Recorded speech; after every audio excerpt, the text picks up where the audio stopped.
Bom, hoje caiu o capítulo 23, Estranha Moral. Odiar os pais. Como nas suas pegadas caminhasse grande massa de povo, Jesus, voltando, disse-lhes: se alguém vem a mim e não odeia a seu pai e a sua mãe, a sua mulher e a seus filhos, a seus irmãos e irmãs, mesmo a sua própria vida, não pode ser meu discípulo. E quem quer que não carregue a sua cruz e me siga, não pode ser meu discípulo. Assim, aquele dentre vós que não me anunciar a tudo o que tem, não pode ser meu discípulo. Isso aqui vocês vão encontrar em Lucas, capítulo 15, versículos 25 a 27 e 33. Aquele que ama a seu pai ou a sua mãe, mais do que a mim, de mim não é digno. Aquele que ama a seu filho ou a sua filha, mais do que a mim, de mim não é digno. Então esse está em Mateus capítulo 10 a 37. Bem estranhas essas palavras de Jesus, por isso esse capítulo, nós pegamos bem no início, ele se chama Estranha Moral. E aí nós vamos entender o que Jesus quis dizer com essas palavras. Certas palavras, aliás muito raras, atribuídas ao Cristo, fazem tão singular contraste com o seu modo habitual de falar que, instintivamente, se lhes repele o sentido literal, sem que a sublimidade da sua doutrina sofra qualquer dano. É engraçado. Neste ponto, quando nós chegamos nessa moral estranha à primeira vista, as pessoas se recusam a interpretar literalmente. Agora, o restante da Bíblia se interpreta de forma literal. Então, é uma própria incoerência nossa de não compreender a literalidade que a Bíblia carrega consigo. Ou seja, de dar vida àquelas palavras e não ler a palavra fria. Para a gente faz com que a gente não compreenda o real sentido daquilo que Jesus está tentando nos dizer. Então, se vale para estes trechos, também deve valer para os demais.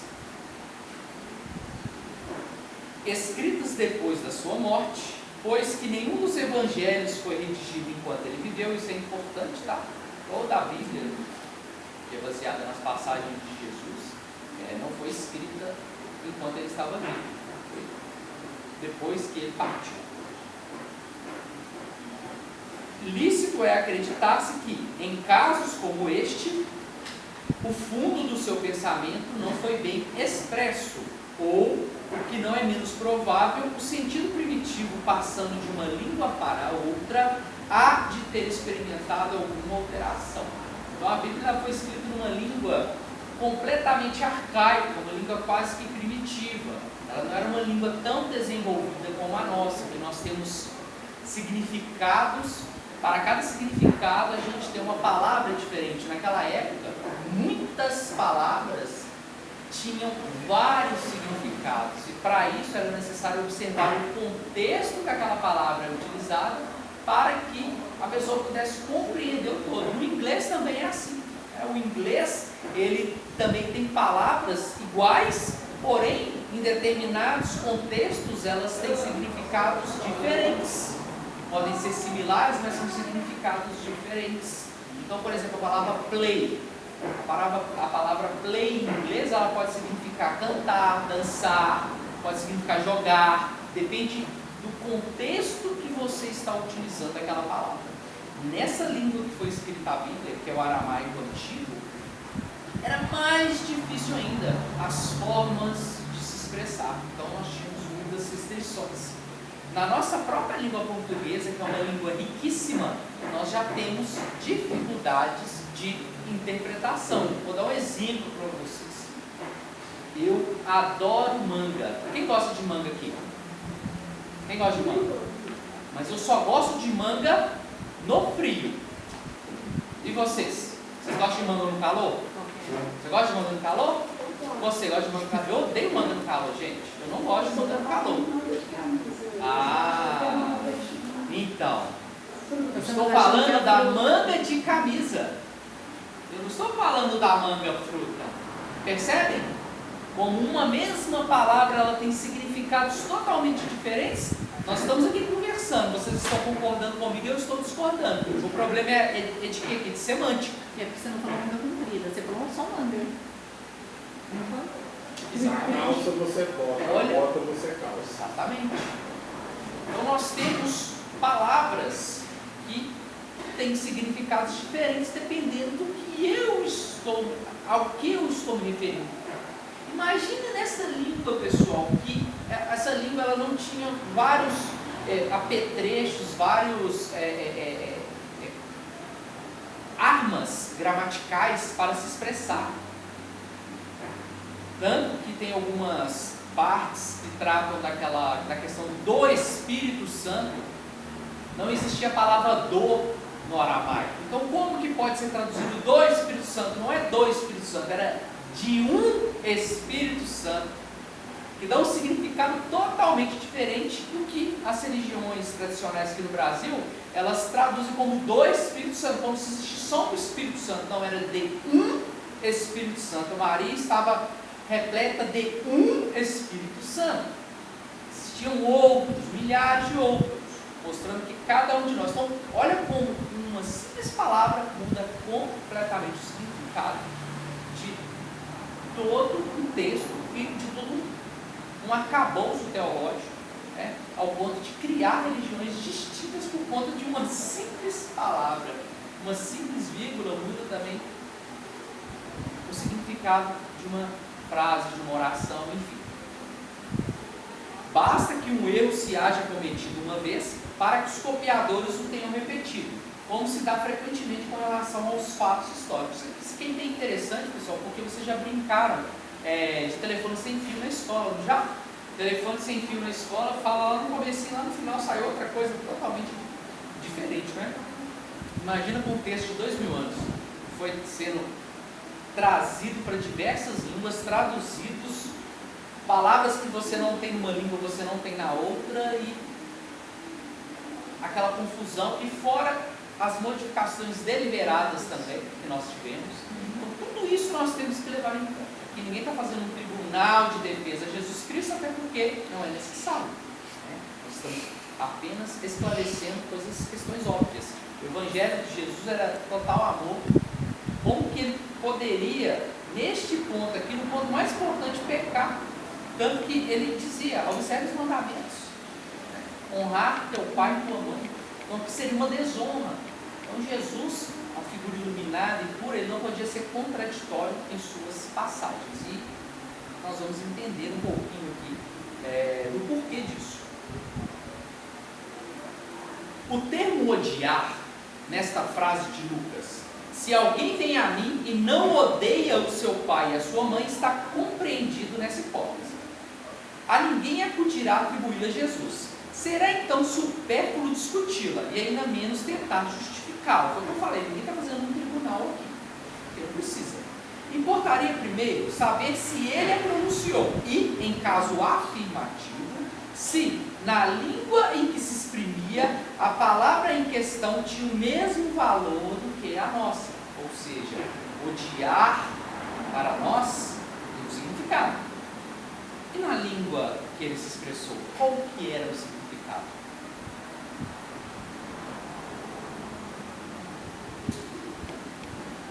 Nessa passagem de João, aquele que odeia sua vida neste mundo a conserva para a vida eterna.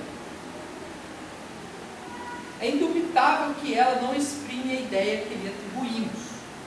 A língua hebraica não era rica e continha muitas palavras com várias significações. Tal, por exemplo, aqui, no Gênesis, designa as fases da criação. Servia simultaneamente para exprimir um período qualquer de tempo e a revolução diurna. Olha que interessante. Então nós temos lá os 7 dias da criação em Gênesis. Esses 7 dias, os dias, as revoluções dos dias, elas tinham 2 significados. O do dia mesmo e também o de períodos longos. O que é óbvio, até porque a Terra não poderia ter sido criada em 7 dias. Daí mais tarde a sua tradução pelo termo dia e a crença de que o mundo foi obra de 6 vezes 24 horas. tal, porque Jesus descansou no 7º dia, né? Então foram 6 dias, foram 7, não é assim? Criou durante 6 dias, fez as águas, fez os céus, tal, fez o homem, a mulher, e aí no último dia descansou. Tal também a palavra com que designavam um camelo, e essa é importante vocês vão entender por quê, e um cabo, uma vez que os cabos eram feitos de pelos de camelo. Daí haverem na traduzida pelo termo camelo, na alegoria do buraco de uma agulha. É mais fácil passar um camelo no buraco de uma agulha do que um rico entrar no reino dos céus. Na realidade, não era o camelo passar no buraco da agulha. Ficou até interessante, mostrando que, criando até uma impossibilidade, criando um exagero para demonstrar uma máxima. Mas na realidade, o camelo era apenas um fio, porque as linhas eram feitas de pelo de camelo.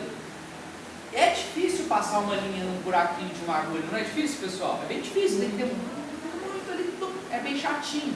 Principalmente quem já está com a vista já gasta. Minha avó, que ela era costureira, ela já tinha gastado a visão dela, ela tinha dificuldade, mas ela conseguia passar. Então, na realidade, a tradução ficou como camelo, mas era a linha, porque o cabo, na época, era feito de pelo de camelo. Então, eram palavras que tinham a mesma pronúncia, porém, significados diferentes de acordo com aquilo que você estava falando. Cumpre, ademais, se atenta aos costumes e ao caráter dos povos, pelo muito que influem sobre o gênero particular de seus idiomas. Sem esse conhecimento, escapa a miúde o sentido verdadeiro de certas palavras. De uma língua para outra, o mesmo termo se reveste de maior ou menor energia. Pode numa envolver injúria ou blasfêmia e carecer de importância noutra, conforme a ideia que suscite. Na mesma língua, algumas palavras perdem seu valor com o correr dos séculos. Por isso é que uma tradução rigorosamente literal nem sempre exprime perfeitamente o pensamento e que, para manter a exatidão, se tem às vezes de empregar não termos correspondentes, mas outros equivalentes ou perífrases. Pessoal, foi fantástico ter caído esse capítulo aqui hoje, especialmente esta parte aqui, e vocês vão observar por quê, porque ele vai casar direitinho com o que nós vamos estudar hoje no livro do nosso lar. E aqui uma observação importante, a questão do anacronismo, que é utilizar elementos de uma outra época e trazer eles para a época atual, ou seja, há uma incompatibilidade, tá bom? E aí nós vamos falar sobre isso. Isso aqui não caiu por acaso, tenho certeza que vocês vão observar. Hoje, tanto que hoje eu vou falar do livro Nosso Lar durante 1 hora, porque é uma parte polêmica do livro Nosso Lar, mas na realidade não tem polêmica nenhuma e vocês vão perceber o porquê e eu vou explicar, tá bom? E isso aqui é a mesma coisa, não há polêmica alguma aqui. O que acontece são questões históricas, temporais, que nós temos que respeitar, questões linguísticas, questões de tradução e da própria significação das palavras. Então, como eu expliquei para vocês, nós fizemos aqui um exercíciozinho e já foi o suficiente para vocês compreenderem que as palavras elas podem confundir, né? Então, para quem chegou agora, eu falei para o pessoal o seguinte: eu adoro manga, mas eu amo manga no frio. Vocês gostam de manga? Quem gosta de manga aqui? Gostam? Mas eu não gosto de manga no calor. Vocês gostam de manga no calor? Ela toma madura, doce. E vocês? Quem gosta de manga no calor aqui? Gosta também? Pessoal, eu não gosto de manga no calor, porque no calor eu prefiro usar camiseta. Sem manga. Mas eu falei da fruta, eu não falei da manga. Exatamente, esse é o ponto. Porque nós estamos estudando aqui moral estranha. E as palavras que Jesus utilizava naquela época, numa língua desconhecida, antiga e arcaica, elas tinham um outro significado. E hoje, para nós, trazendo na tradução, tem outro significado. Então Jesus fala em odiar o pai e a mãe. Odiar para a gente, todo mundo sabe o que é odiar, não é? É não gostar, com muita força. Não gosto, não gosto, não gosto. Isso é odiar. Naquela época a palavra odiar tinha um outro significado. Além do que as traduções, elas também cometeram equívocos com o passar dos séculos. E também a questão do telefone sem fio, né, gente? Quem já viu o telefone sem fio na escola? Lembrando que as passagens da vida de Jesus foram escritas depois que ele desencarnou. Elas não foram escritas enquanto ele estava vivo, ou seja, ele não poderia conferir a sua biografia. Não teve essa oportunidade. E obviamente é porque não deveria ser assim. Tá bom? Então as palavras, elas nos enganam. Eu posso estar falando de uma coisa e vocês entendendo outra. Percebem como é difícil se comunicar? Que não é uma coisa fácil? Então às vezes eu, Luan, posso estar aqui em cima falando de um tema e aí eu trago uma palavra. E essa palavra, ela pode suscitar em alguns de vocês dúvidas. Ou por que o Luan está falando isso? Mas em alguns, não, está certo. Ou seja, as palavras, elas devem ser cuidadosamente colocadas em uma oração, em uma expressão, de forma que você atenda a maior parte das pessoas, tá bom? Por isso que eu sempre faço vênia aqui e falo, ó pessoal, cuidado com o que eu falo, pesquisa, não vai falar que foi o Luan que falou não, que na hora que eu estiver do lado de lá, vocês me chamam, não, porque eu não falei nada disso não, viu gente? Então, procurem com vocês mesmos, desenvolvam o senso crítico de vocês por vocês, então busquem estudar. Tá? Até porque eu estou longe da perfeição, vocês também, então nós temos que nos esforçar. Então, eu posso cometer equívocos, é natural que isso aconteça, tá bom? Na forma de usar as palavras, às vezes com uma informação que pode não ser fidedigna, tá? Mas compete a vocês estudar também, e não levar só em consideração aquilo que eu falo. E isso serve para tudo, tá pessoal? Do professor, do mestre, todo mundo se engana, tá? Todo mundo comete equívocos. Bom, fiquei feliz que caiu essa parte e vocês vão entender o porquê que eu fiquei feliz, porque este capítulo que nós vamos ler hoje, que é o capítulo 20, ele é um capítulo que vai suscitar polêmica, principalmente para as mulheres, tá bom? E eu vou explicar a vocês o porquê, mas antes nós vamos fazer algumas breves pontuações para que nós possamos depois partir para o texto, tá bom? Bom, a primeira coisa que eu vou trazer para vocês é em relação ao anacronismo. Eu vou falar o que significa anacronismo para vocês entenderem. Anacronismo é um erro de cronologia. Consiste em atribuir uma época ou a um personagem ideias e sentimentos que são de outra época, ou em representar nas obras de arte costumes e objetos de uma época que não pertencem, tá? Então, pessoal, vamos lá. Vamos imaginar uma obra de arte lá na época do Brasil escravagista, na época que nós tínhamos escravos no Brasil. Vocês vão ver várias obras de arte retratando o trabalho dos escravos, os engenhos, os senhores, os capatazes, enfim, nós vamos ter ali a representação daquela época. É o que o Zygmunt Bauman chama de espírito do tempo. O homem é feito do espírito do tempo, né? Quem é mais velho aqui vai se recordar, lá na década de 80, 90, os homens e as mulheres usavam o famoso mullet, não era? Vocês lembram? Cabelinho assim, igual o Chitãozinho Chororó. Hoje não se utiliza mais, né, pessoal? Por quê? O espírito do tempo mudou. Hoje as mulheres também não utilizam as mesmas roupas daquela época.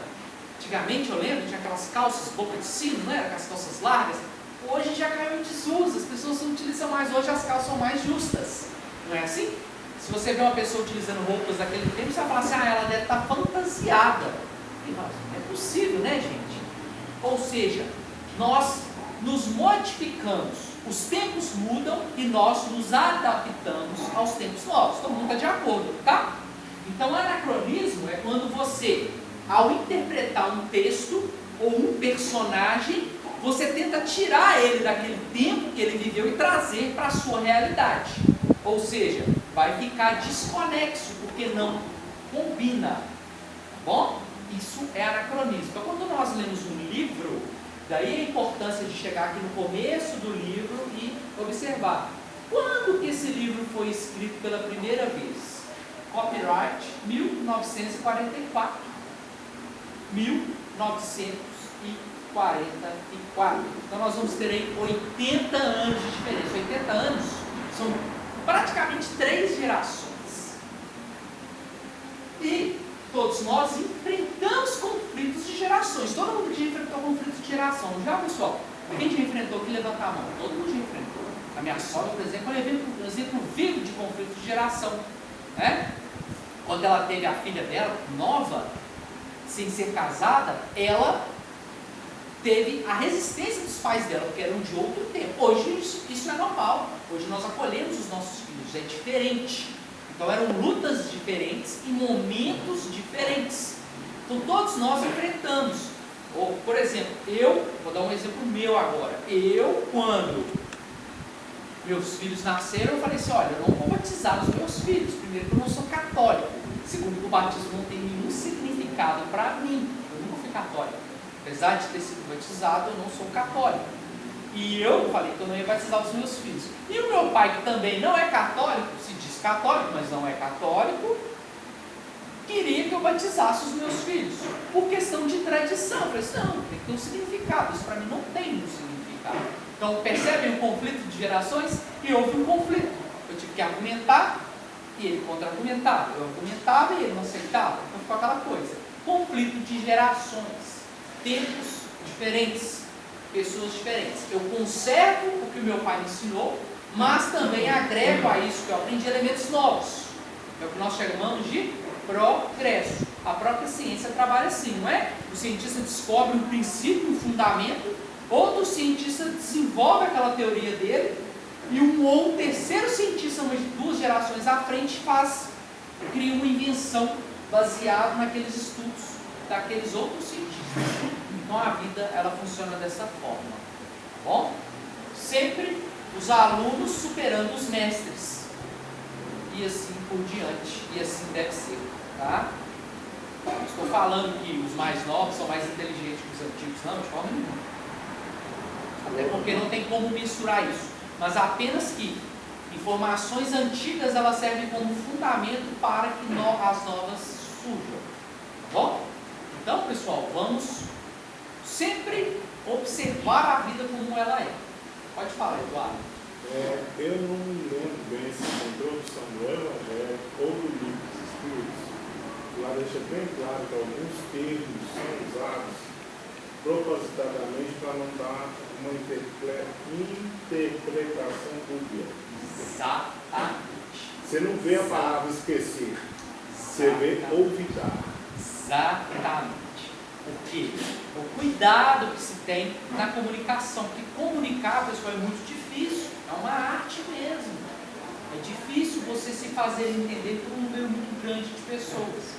Daí a necessidade de você utilizar uma linguagem mais simples possível, mas sempre sem perder a coerência. Então, algumas palavras, elas se fazem necessárias justamente para não dar essa interpretação dúbia, tá? Então, dito isso, pessoal, então nós aprendemos o que é anacronismo. Pegar o personagem de uma época diferente da nossa e trazer para a atualidade. Opa, vai ter um problema aí de contexto grave. Então, anacronismo é um erro de cronologia, tá bom? E aí tem um outro significado que diz o seguinte: atitude ou fato que não está de acordo com sua época. Bom, agora vamos lá começar aqui as nossas explicações. Vocês devem estar assim, nossa, o Luan está preparando, explicando tudo isso para ler o livro nosso lá. Estou, pessoal, então vocês vão entender o porquê que eu tomei este cuidado e da importância que se tem na hora de comunicar, para que as coisas não fiquem soltas no ar e as pessoas não interpretem de forma enganosa e não cometam esse erro aqui que eu acabei de explicar para vocês, que se chama anacronismo. Vamos lá. O papel da mulher. Então aqui vocês já vão começar a entender o que nós vamos trazer ali no livro nosso lá. O eminente culto professor Hipólite Leon Denisart Rivail, perdoem a pronúncia, tá, pessoal? O nome dele não se pronuncia dessa forma, os espíritos. A obra fundamental do espiritismo afirmou que os espíritos encarnam como homens ou como mulheres, porque não tem sexo, visto que lhes cumpre progredir em tudo, cada sexo como cada posição social, lhes proporciona provações e deveres especiais e, com isso, ensejo de ganharem experiência. Aquele que só como um homem encarnasse, só saberia o que sabem os homens. Isso é óbvio para todo mundo, né? Então, se eu me encarnasse só como homem, eu jamais aprenderia o que é ser mulher. Então, o espírito, ele não tem sexo, tá? Isso tem que ficar claro para vocês. Um espírito, normalmente não é uma regra, ele encarna múltiplas vezes utilizando a energia masculina ou a energia feminina. Então, normalmente o espírito ele se desenvolve ali a sua matriz evolutiva num único sexo. Depois ele começa a alternar. Isso é regra? Não há regra para isso. Até porque também a imposição de um sexo diferente do que o espírito está acostumado pode ser também uma punição para o espírito, ou pode ser uma escolha também.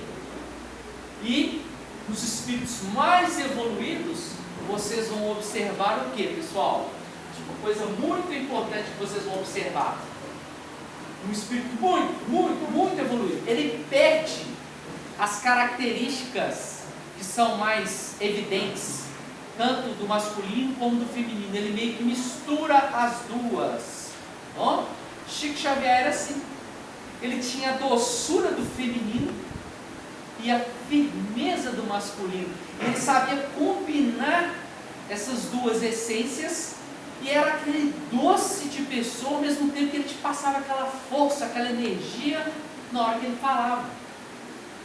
Pega as entrevistas do Chico no Pinga Fogo, tá lá no YouTube, joga Chico Xavier Pinga Fogo. É maravilhoso, viu, gente? Quem não viu, aproveite e veja. Tá? Vocês vão observar como era o Chico. Que pessoa fantástica, que espírito maravilhoso. E como ele já tinha esse transitar entre o masculino e o feminino bem homogêneos. E nós que somos ainda, estamos tateando, começando ali, engatinhando no processo evolutivo, quando o espírito ele encarna mais, já teve a sua linha evolutiva mais no sexo masculino, ele vai ter características muito mais masculinas do que femininas, mais acentuadas, ao ponto dele quase que desconsiderar o que o feminino também oferece. Então são duas energias que se complementam. Daí a necessidade do espírito nascer e renascer e frequentar as duas energias e as energias que permeiam essas duas principais que nós conhecemos, tá bom?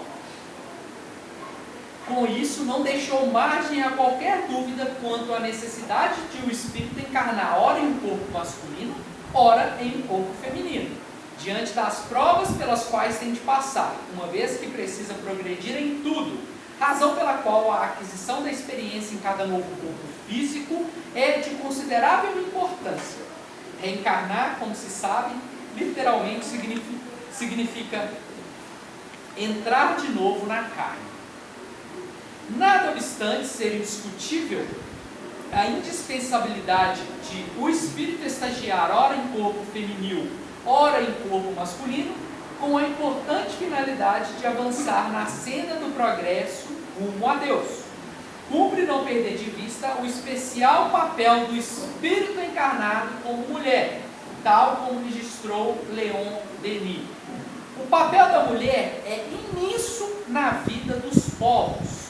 Irmã, esposa ou mãe é a grande consoladora e a carinhosa conselheira. Pelo filho é seu o porvir e prepara o homem futuro. O homem aqui é a humanidade futura, tá? Não é o homem masculino.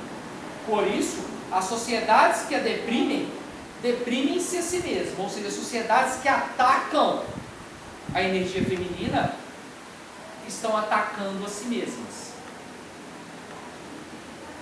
A mulher respeitada, honrada, de entendimento esclarecido, é que faz a família forte e a sociedade grande, moral e unida. Então esse aqui vocês vão encontrar num livro maravilhoso que se chama O Problema do Ser, do Destino e da Dor. Quem não leu, leia, é um livro maravilhoso. Todos os livros do Leon Denis são maravilhosos, leiam também. Neste passo, é importante comparar o texto acima reproduzido com a pergunta 821 de O Livro dos Espíritos. É o que eu sempre faço, pessoal. Então, quando nós estamos vendo obras auxiliares, o que são obras auxiliares? São obras que estão fora do arcabouço kardeciano. Então, nós temos os 5 livros, mais obras póstumas, a Revista Espírita, tá? Temos a cartilha do que é o Espiritismo. Então, nós temos essas obras principais. O que está fora disso é obra auxiliar. Porque obra auxiliar, você tem que voltar às obras fundamentais para procurar coerência, adesão ao tema original, para a gente saber se é um fruto da mesma árvore ou se é um enxerto. O Espiritismo não permite enxertia, apenas frutos que possam nascer da árvore fundamental, que é o Espiritismo, que é as obras de Kardec. Tá bom? Ele compilou, obviamente, a obra dos Espíritos, compiladas por Kardec. Tá? E aí, na pergunta 821, está escrito assim: as funções a que a mulher é destinada pela natureza terão importância tão grande quanto as deferidas ao homem? Ele está fazendo uma comparação. Quem tem a função mais importante, o homem ou a mulher? O que vocês acham que os Espíritos responderam, pessoal? Os dois? O que vocês acham? Igual. Igual? Não tenham medo, pessoal. Participem. O que você acha, Tiãozinho? Os dois? O que você acha, Alex? A mulher? Um papel importante para a criação, né? Você acha que o papel da mulher é mais importante que o do homem? A criação, né? O que você acha, Antônio? Os dois? E você, Antônio? Mulher. Da mulher? É o espelho da sociedade. Vamos ver o que os Espíritos responderam? E a sua resposta: sim, maior até. É ela quem lhe dá as primeiras noções de vida. Então, o papel da mulher é mais importante que do homem na sociedade, pessoal. Isso tem que ficar bem claro para vocês, tá? Por outra parte, parece não haver dúvidas que tanto a maternidade quanto a paternidade constituem verdadeira missão, no mínimo, porque estão os pais incumbidos inerentemente de formar o caráter dos seus filhos. Porém, pessoal, antigamente, quem tinha essa função era a mulher. Por quê? Porque a mulher não trabalhava fora. Quem é mais velho aí lembra disso? A mulher ficava em casa. O homem que saía. Então a mulher cuidava dos filhos.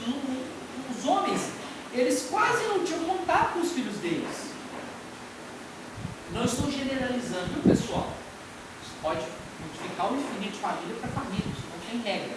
Mas, no geral, era assim que acontecia. Hoje é totalmente diferente. Hoje o homem que não volta-se para o lar, que não cuida dos filhos, que não divide as atividades domésticas com a mulher, ele está fora do jogo, literalmente, porque a mulher precisa trabalhar fora hoje, como é que faz? Tem que dividir, certo? Entretanto, não podemos esquecer que a mulher incumbe as realizações de tarefas deveras especiais, a começar pela educação de seus filhos, geralmente em parcela maior de tempo, para dizer o mínimo. E como já sabemos, com a veneranda doutrina espírita, a educação é o conjunto dos atos adquiridos. Por que a mulher tem um papel mais forte na educação dos filhos? Porque nos primeiros anos de vida, a criança, ela volta-se muito mais para a mãe do que para o pai, até por conta da amamentação, da gestação, da própria dependência que a criança tem com a mulher. A criança, depois que ela nasce, ela demora um período de tempo para entender que a mãe não é ela. Olha que interessante. Então o bebezinho ali, muitas vezes ele se acalma com a mãe. Por quê? Porque quando ele é afastado da mãe, ele se sente como faltando alguma coisa, uma parte dele. Porque ele foi gerado por aquele ser. Então as energias estão entrelaçadas, diferente com o masculino, que não gera a criança, não gera um corpo. E o corpo, ele tem um papel importantíssimo de influência sobre o espírito. Daí essa dependência ser também biológica. Tá, pessoal?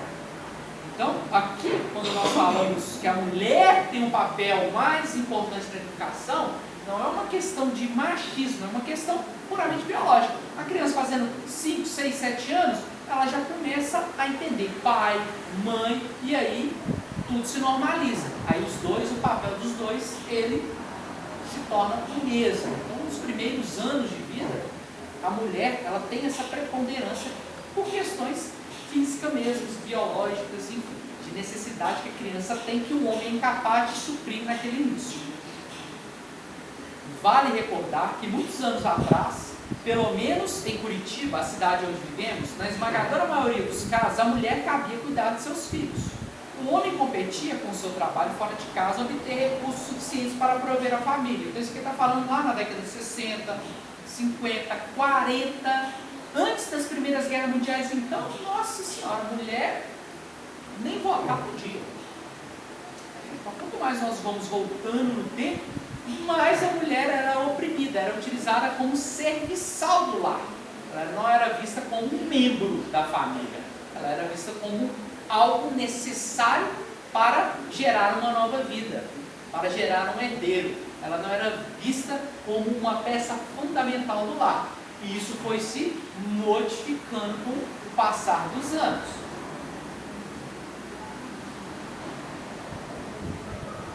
Percebem como é um tema espinhoso, pessoal? Vocês vão entender o porquê ali no livro Nosso Lar. Apesar disso, nem sempre o gigantesco trabalho que a mulher era encarregada foi devidamente valorizado por terceiros. No entanto, não tem maior importância essa ausência de reconhecimento. Por quê? E aqui ele cita Aristóteles, que falou isso 360 anos antes de Jesus Cristo pisar na Terra. Olha o que Aristóteles diz: a grandeza não consiste em receber honras, mas em merecê-las. Quantas pessoas na nossa sociedade recebem honras? Várias, né, gente? Então nós temos aí, para falar, não estender muito, os médicos. Ser médico é uma honraria muito grande, não é? Mas será que todos merecem aquela honraria que receberam? Não, né? Nós vemos os escândalos aí na televisão, infelizmente. Ou seja, é importante você merecê-las, muito mais do que você receber, mostrando claramente que se as mulheres não foram reconhecidas naquele tempo, não tem o menor problema, porque elas sempre mereceram. Tá bom? E aqui, pessoal, vou fazer uma pausazinha e nós vamos voltar no tempo. Nós vamos voltar 10 mil anos no tempo. Consegue imaginar 10 mil anos atrás? Seriam 8 mil anos antes de Cristo. A gente já está lá nas pirâmides do Egito, na era ali de ouro do Egito Antigo, né? Então vamos voltar mais um pouquinho, vamos voltar 20 mil anos. Pessoal, a humanidade, ela, no seu início, os primeiros homens, eles eram caçadores-coletores. Sabe o que é um caçador-coletor? Caçador-coletor é um homem que é nômade, por natureza, porque ele precisa de caçar e coletar. A caça, ela não é imóvel, ela anda, não anda? Os animais, eles migram, não migram? Então, esses homens, eles acompanhavam esses animais nas diversas fases do ano, nas estações do ano que esses animais se mudavam. E eles coletavam também. E também as plantas, elas florescem e dão frutos em momentos diferentes. E a natureza, ela é assim, ela é cíclica. Então, você precisa estar se movimentando para você coletar e para você caçar. Combinado? Nesta época, a mulher, reza-se a lenda, tá? A mulher, ela era dominante. Ela que comandava os grupos. Então, você tinha ali a matilha de lobos, o alfa era uma mulher. Assim como o homem ali, a mulher mandava. A partir do momento que o homem deixou de ser caçador e coletor, quando o homem deixou de ser caçador e coletor? Quando ele aprendeu a domesticar alguns animais.